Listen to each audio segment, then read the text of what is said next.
Hello students and friends, how are you. So आज के video में हम लोग लास्ट वीडियो में जो कॉन्सेप्ट देखा था उसका एप्लीकेशन देखने वाले हैं। और एक जो कॉमन सा कंफ्यूजन होता है मोस्टली स्टूडेंट्स को होता है दैट अगर हम लोग बोल रहे हैं हेमिस्फीयर, तो हेमिस्फीयर का मतलब ये दोनों सरफेस है या सिर्फ एक सरफेस है। और अगर हम लोग बोल रहे हैं हेमिस्फेरिकल सरफेस तो उसका मतलब क्या है। इस कंफ्यूजन को दूर करेंगे। दूसरा, इस कंफ्यूजन को भी दूर करेंगे दैट यहां से अगर लाइंस ऑफ फोर्सेस ऐसे आ रही है तो हेमिस्फेरिकल सरफेस को क्या वो हेमिस्फेरिकल सरफेस से सिर्फ एग्जिट हो रही है या सिर्फ एंटर हो रही है यहां से, या दोनों हो रही है। तो इस टाइप के सारे क्वेश्चंस का आंसर, कंफ्यूजिंग क्वेश्चंस का आंसर हम लोग करेंगे इसी वीडियो में जो मोस्टली स्टूडेंट्स को कंफ्यूजन होता है। So let's start. सबसे पहले मैं आपको वो कॉन्सेप्ट जो हमने लास्ट क्लास में पढ़ा था उसको रिवाइज करा दे रहा हूं that whenever a close surface is kept in uniform field net flux through it is zero. तो ये जो लाइन है, ये जो कॉन्सेप्ट है, जो मंत्र है, आप लिख लेना। उससे क्वेश्चंस कैसे इजीली होते हैं इसको आप थोड़ा ध्यान से देखना। तो सबसे पहला मैं क्वेश्चन इसमें यही उठा रहा हूं दैट यहां एक हेमिस्फीयर है, तीन ओरिएंटेशन में रखा हुआ है। First is like this, second is like this and third is like this.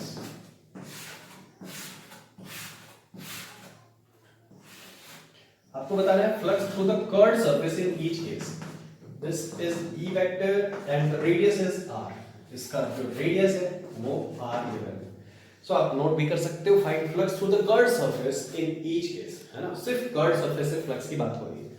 सबसे पहले एक सिंपल सा एग्जांपल मैं बता रहा हूं इसमें दैट वहीं से आपको क्लियर होगा what is hemisphere and what is hemispherical surface. अगर सिर्फ सपोज करो ये सरफेस है, चार्ज को मैं यहां रखता हूं, तो इस हेमिस्फेरिकल सरफेस से फ्लक्स एंटर हो रहा है या एग्जिट हो रहा है। ठीक है, इस कॉन्सेप्ट को आप समझना। फ्लक्स एंटर हो रहा है या एग्जिट हो रहा है या दोनों हो रहा है।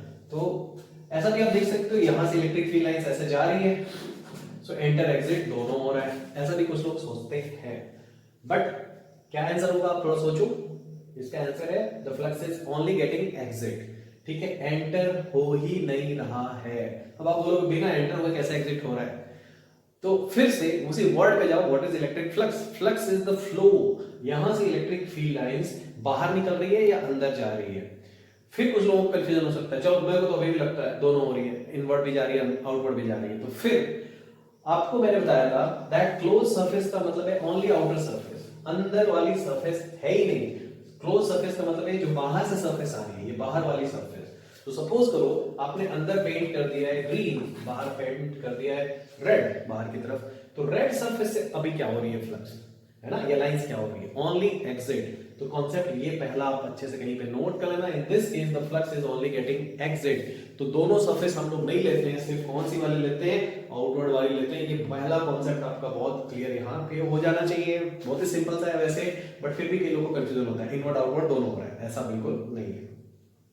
तो अगर मैं इस चीज को यहां अप्लाई करूं, ठीक है, तो क्या होगा। ये तो हो गया हेमिस्फेरिकल सरफेस। अगर इसी में एक और बात, हेमिस्फीयर और हेमिस्फेरिकल सरफेस का मीनिंग क्या है वो पहले आपको क्लियर हो जाना चाहिए बहुत। अगर ये चार्ज यहां है बाहर, तो अब आप समझ तो गए होंगे कि ये हेमिस्फेरिकल सरफेस। हेमिस्फीयर का मतलब है curved plus flat both. Hemispherical surface का मतलब है ओनली कर्व्ड सरफेस। हेमिस्फीयर का मतलब है curved plus flat both surface. तो ये बहुत अच्छे से आपको क्लियर होना चाहिए। अब अगर आपसे पूछा जाएगा कि हेमिस्फीयर से फ्लक्स एंटर हो रहा है या एग्जिट हो रहा है, बिल्कुल सही बताया आपने, एंटर भी हो रहा है एग्जिट भी हो रहा है, बिकॉज मैंने पूछा हेमिस्फीयर से। हेमिस्फीयर मतलब फ्लैट भी और कर्व्ड भी। अब अगर आपने पूछा जाएगा हेमिस्फेरिकल सरफेस से क्या हो रहा है, so flux is only getting exit। ये बहुत ही इंपॉर्टेंट पॉइंट है, what is hemisphere and what is hemispherical surface। ठीक है, थोड़ा भी कंफ्यूजन है तो फिर से आप रिवाइंड करके फिर से उसको देख सकते हो। Hemispherical surface only this one and outward, hemisphere both curved and flat surface.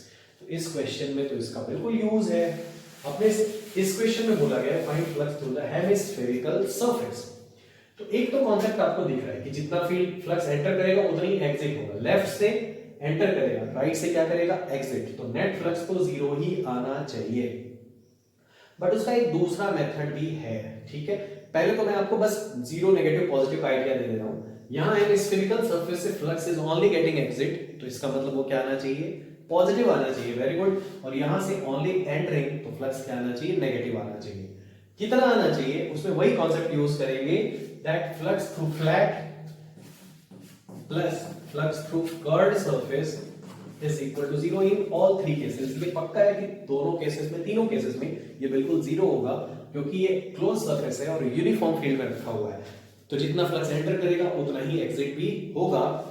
Now इस केस में अगर आप देखोगे तो कर्ड से निकालना क्यों प्रॉब्लमैटिक है, क्यों इस क्वेश्चन में ऐसा पूछा गया कि कर्ड वाला ही बताओ, क्योंकि अगर आपने डेफिनेशन से निकाला, आप बोलोगे sir E dot del S से निकाल देते हैं, क्यों इतने कॉन्सेप्ट पे जा रहे हैं, हमने फॉर्मूला पढ़ा है, ई डॉट डेल एस से निकाल देते हैं। अगर आपने ई डॉट डेल एस से निकालना तो क्या प्रॉब्लम जाएगी आप समझना, क्वेश्चन का डायग्राम बिल्कुल क्लियर अलग से आप बना सकते हो, ठीक है। ये देखिए यहाँ एरिया वेक्टर ऐसा है, एरिया वेक्टर ऐसा है, रेडियली आउटवर्ड है ना, रेडियस के डायरेक्शन में, यहाँ एरिया वेक्टर ऐसा है। तो यहाँ इलेक्ट्रिक फील्ड के साथ एरिया वेक्टर का एंगल कितना बन रहा है, 90 डिग्री। यहाँ कितना बन रहा है, 0 डिग्री। यहाँ इसके क्लोज आ रहे हैं तो कितना बन रहा है, 180 डिग्री। इधर कैसा बन रहा है, ऑब्ट्यूज बन रहा है। इसका मतलब हर जगह पे एंगल चेंज हो रहा है, और जब एंगल चेंज हो रहा है तो आपको इसको पूरा क्या करना पड़ेगा, इंटीग्रेट करना पड़ेगा एक एलिमेंटल रिंग लेके। ऑब्वियसली उतना हम लोग करना चाहेंगे नहीं, इसलिए हम लोग क्या करते हैं, इसमें वो मेथड लगाते हैं that net flux is zero. तो आप चाहो अच्छे से नोट करना कि हमने ये मेथड क्यों ऑप्ट किया, क्योंकि इंपॉर्टेंट सॉल्यूशन नहीं है, इंपॉर्टेंट ये है कि कब कौन सा मेथड लगाना है, वो हमको कैसे क्लिक करेगा, ऐसे ही क्यों अप्रोच करेंगे। सर ये कई बच्चों का डाउट होता है और ये होना भी चाहिए, बेस्ट डाउट ये कि हमको कैसे पता चलेगा यही मेथड लगाना है, नहीं लगाओगे इंटीग्रेट करना पड़ेगा, आएगा वहां से भी, ठीक है, यही आंसर आएगा। अब आते हैं इसमें ये कॉन्सेप्ट लगाते हैं, ठीक है। ये आपका ऐसा है, ये ऐसा है, इसका है एरिया वेक्टर, किसका, फ्लैट सरफेस का, कर्व्ड सरफेस का हर जगह पे एंगल चेंज कर रहा है। तो मैं सिर्फ फ्लैट का लिखता हूं, फ्लैट के लिए ई डॉट डेल एस कितना होगा बताओ, E into this area pi r square cos 90 आ गया, तो जितना लिखा था सब तो जीरो ही हो गया। आगे लिखोगे flux through curved surface equal to zero, तो flux through curved is zero. वैसे भी हमने इसको बिना कैलकुलेशन के भी डिसाइड किया था कि जितना एंटर हो रहा है उतना ही एग्जिट भी होगा, ठीक है। हेमिस्फीयर के भी आधे से, इस साइड से फ्लक्स एंटर हो रहा है, उस साइड से फ्लक्स एग्जिट हो रहा है, नेट फ्लक्स तो जीरो आना ही था, ठीक है, और वो यहां से भी आ गया। नेक्स्ट सेकंड केस देखते हैं। सेकंड केस में this is area vector of flat surface and this is area vector of curved surface. Again इसका भी एंगल हर जगह पे क्या हो रहा है, चेंज हो रहा है, तो हम लोग उस पे जाएंगे नहीं इंटीग्रेशन पे, हम लोग किससे करेंगे, अगेन फ्लैट प्लस कर्व्ड का फ्लक्स जीरो, कर्व्ड का निकालना है, फ्लैट का ज्यादा आसान है, E into pi r square, field इधर है, एरिया वेक्टर इधर है, cos 180 degree plus flux through curved surface is zero, that is minus E pi r square, so flux through curved surface is plus E pi r square. तो देखो mathematics में यही बता रही है कि फ्लक्स इस केस में सिर्फ एग्जिट हो रहा है, ये नहीं कि यहां से एंटर उधर से एग्जिट, ऐसा नहीं हो रहा है, because area means only outer surface, ठीक है। तो आप थोड़ा सोच के बताना, ये बहुत इंपॉर्टेंट पॉइंट यहां पे बता रहा हूं। अगर सेकेंड पार्ट में आपसे पूछा गया what is flux through hemispherical surface, this will be your answer. What is flux through the hemisphere, zero will be the answer. तो बार बार मैं इस चीज को बता रहा हूं, बहुत ध्यान से समझना, what is hemisphere and what is hemispherical surface. Next third case देखते हैं। तो थर्ड केस तो कई लोग ओरली आप बता ही दोगे, बहुत ही सिंपल था, इसी को देख के यहां पे जो फ्लैट एरिया था उसका एरिया वेक्टर इधर था, ऐसा आ जाएगा, तो flux through flat plus curved equal to zero, curved का निकालने में इंटीग्रेशन करना पड़ेगा, फिर वही कहानी फ्लैट का निकाल देंगे, E into pi r square cos zero, ठीक है, flux through curved equal to zero, तो बस यहाँ जो प्लस आया था वो आ जाएगा माइनस। इसका मतलब फ्लक्स सिर्फ यहाँ एंटर हो रहा है, एग्जिट नहीं हो रहा है, उसमें सिर्फ एग्जिट हो रहा है, किससे, फ्लक्स थ्रू हेमिस्फेरिकल सरफेस से।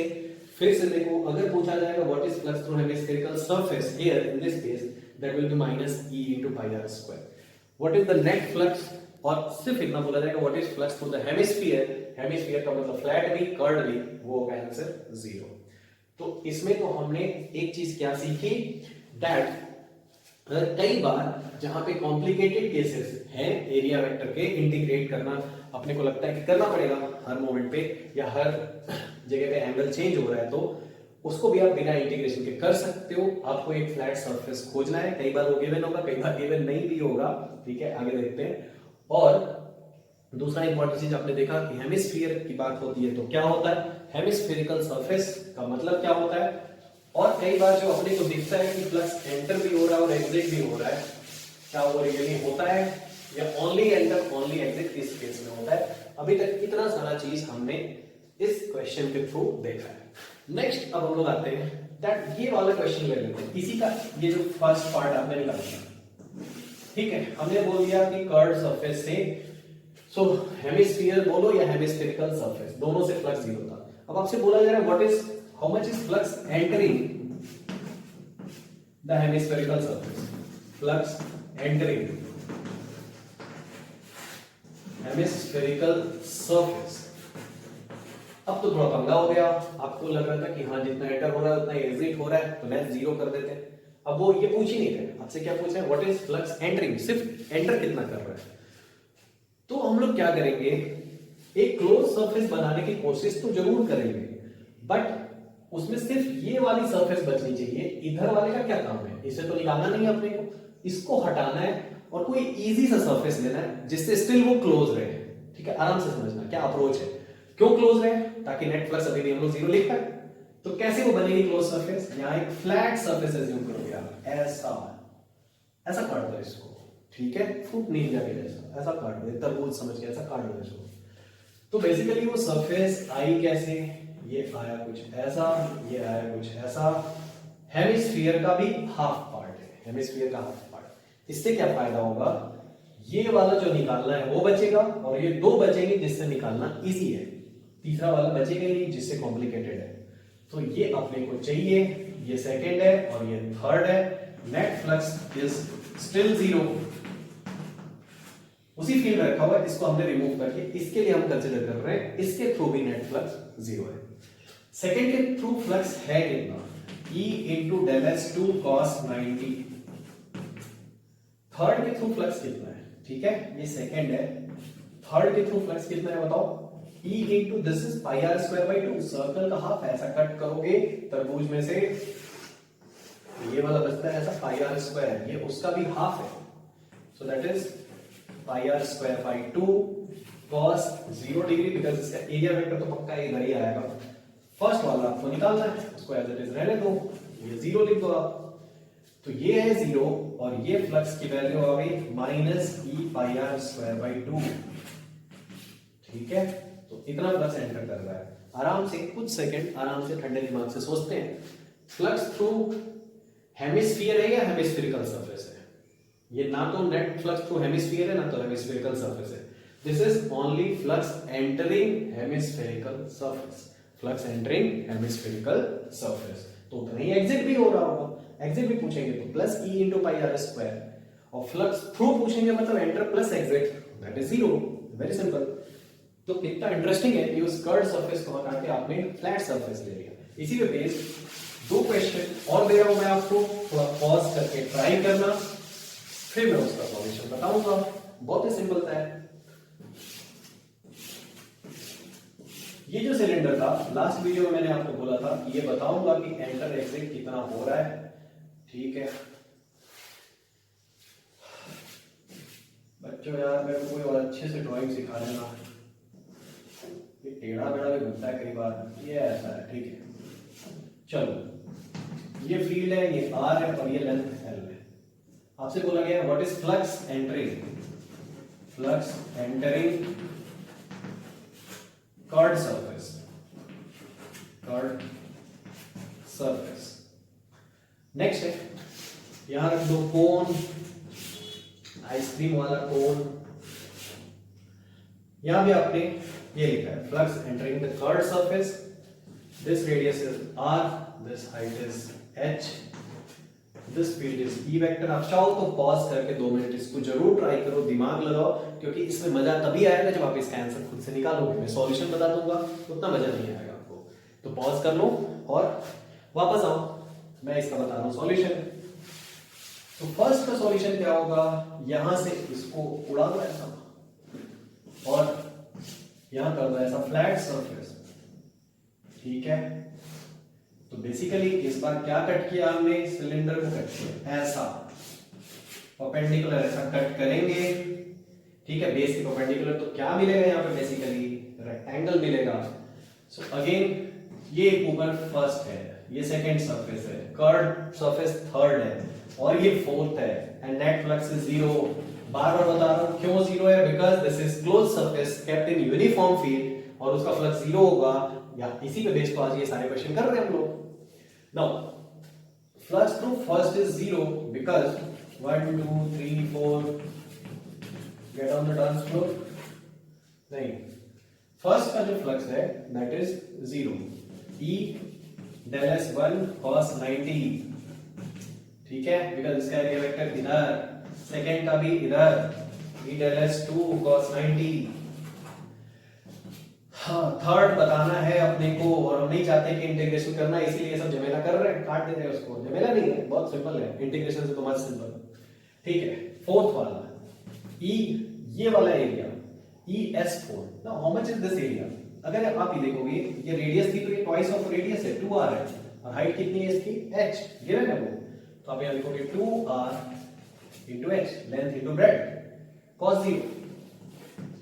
इस जीरो लाने के लिए तो हमने इसको काटा है, ताकि इसका जो एरिया वेक्टर है वो इसके साथ जीरो एंगल बनाए, and that is 0। So cos 90 से ये 0, cos 90 से ये 0, ये निकालना है, ये पता है। सो 5 3 इज minus 2ERH, कितना सिंपल सा आंसर है। और अपने को ये समझ में भी आ रहा था कि फ्लक्स एंटरिंग पूछा जा रहा है, तो इसका मतलब वो क्या आएगा, माइनस, ठीक है। Flux entering the surfaces E into 2RH, minus बस ये इंडिकेट कर रहा है कि फ्लक्स एंटर कर रहा है। वो और इंटरेस्टिंग है, उसको भी ऐसे सॉल्व करो। क्या करोगे सॉल्व करने के लिए, बोलो। काट देंगे सर, तो काट दो भाई, और काट कूट के मेरे को बताओ कि आंसर कितना आया, ठीक है। और मैच करना, इसको यहां से सब काट देगा, काट दिया तो क्या बचेगा, like this this this and this, कितना बचेगा, इसको उड़ा दो। फर्स्ट निकालना है, सेकंड ये है, थर्ड ये है। नेट फ्लक्स है जीरो, बार बार मैं रिपीट कर रहा हूं क्यों जीरो है, because this is close surface kept in uniform field. First निकालना है, सेकंड का एरिया वेक्टर इधर, E into del S2 cos 90, and third के लिए फील्ड इनटू इसका area, area is half base height, ये 2r है, height is h, 2rh, half base height, cos 0, cos 0 देख के कितना मजा आता है, इसीलिए तो किया ही है ताकि ये कैलकुलेशन इजी हो जाए। ये कितना है, cos 90 0, सो फर्स्ट के थ्रू फ्लक्स जो हो गया that is how much, this value उधर जाके माइनस में ERH। तो ये कितना इंटरेस्टिंग होता है अप्रोच, ये बहुत इंटरेस्टिंग होता है। कर्ड वाले को हटाओ, फ्लैट से रिप्लेस करो, नेट फ्लक्स जीरो रखो। आगे एक क्वेश्चन दे रहा हूं मैं आपको, कैसे आपको कंफ्यूज कराया जाता है, वो लास्ट टाइप ऑफ क्वेश्चन है इस टॉपिक पे बेस्ड, और इस टाइप के क्वेश्चन पे बेस्ड। तो क्वेश्चन है ये, अब ये r रेडियस का एक सर्कल है और d लेंथ का एक पैराबोलॉइड है। अब आप बोलोगे पैराबोलॉइड क्या है, पैराबोलॉइड, तो ये बनता है जब आप पैराबोला को करते हो रोटेट।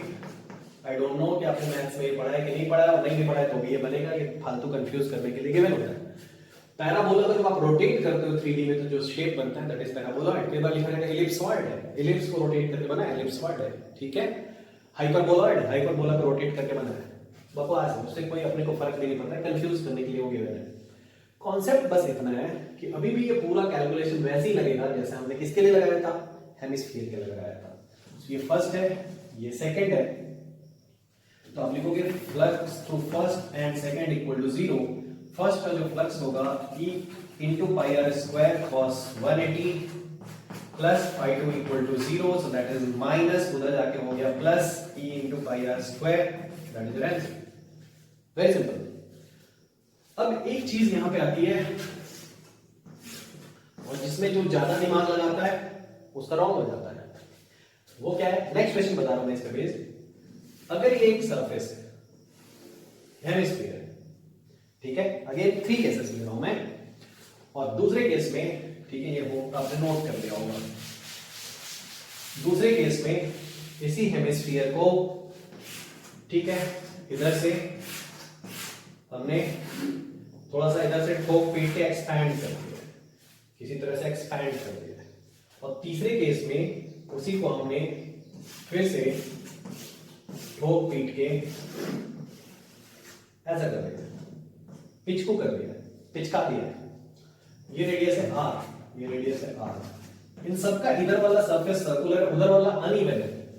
तो इस केस में आपसे पूछा जाएगा find flux through the curved surface, तीनों केसेस में किसमें ज्यादा होगा, सो that is again first, second and third.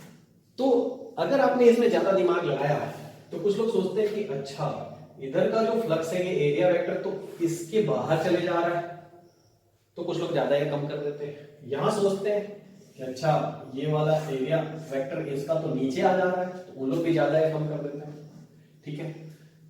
तो आप सोच के देखो क्या आंसर आना चाहिए।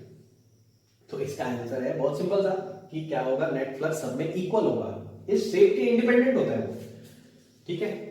जिनके दिमाग में ये आता है कि हम एरिया वेक्टर का कंपोनेंट ले रहे हैं, ठीक है, जिन लोगों ने फ्लूइड मैकेनिक्स में पढ़ा होता है एरिया वेक्टर का कंपोनेंट लेंगे तो इसका एरिया का प्रोजेक्शन आएगा, ठीक है, बहुत अच्छी बात है। आपको लगेगा यहाँ एरिया का प्रोजेक्शन ज्यादा आएगा, कितनी दूर में आएगा बेटा, बट उसमें से इधर वाला एरिया वेक्टर तो नेगेटिव आएगा ना, और इधर वाला क्या आएगा, पॉजिटिव।